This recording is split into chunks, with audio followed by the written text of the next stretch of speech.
Well, I grew up in Florida, but I came to school in Ohio.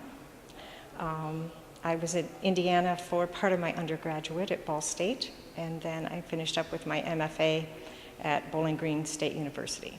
So I did a little teaching in Findlay there when I started working on my MFA, and then just did it full time. Well, I live in rural Dola, Ohio. That's east of Ada, kind of between Ada and Kenton. We have studios in an old barn, so there's lots of room for my husband's ceramics work and for welding and all the things that I need to do. So it's good space.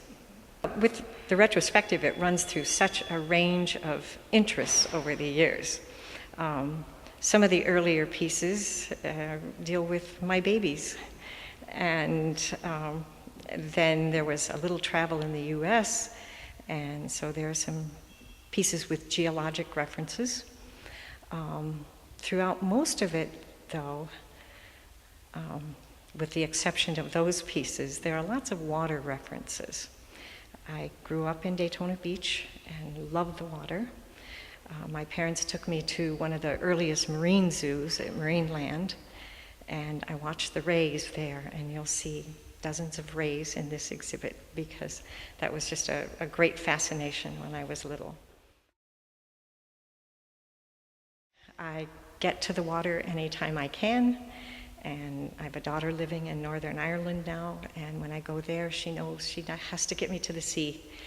And so a lot of the pieces in this exhibit reference colder waters of the coast of Ireland. There's an installation that refers to the coral reefs off of Key Largo in Florida, and so all of those warm water ocean creatures. So the pieces that I just finished refer to mussels, that some of them in my pond and some of them that I've investigated that have this wonderful life cycle thing.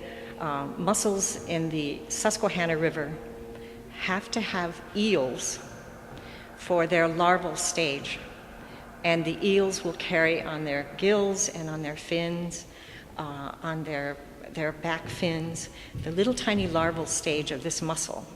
And this mussel is what cleans the water. You know, that's why a lot of our waters are so murky.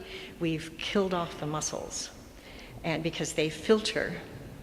And I have them in my pond, and my pond gets very clear because of these mussels. Now, these aren't the same ones that are in the Susquehanna, but the two mussel pieces are very recent. So I just have enjoyed the work. I've enjoyed and appreciated the support of ArtSpace. Marianne Sullivan, Bill Sullivan. I've appreciated the support of my university, from which I'm retired, Ohio Northern University, because they've helped support this exhibit. And Britt Rowe, who is chair of the art department there now, helped a great deal too. So I just enjoy the work, and I love having people look at it.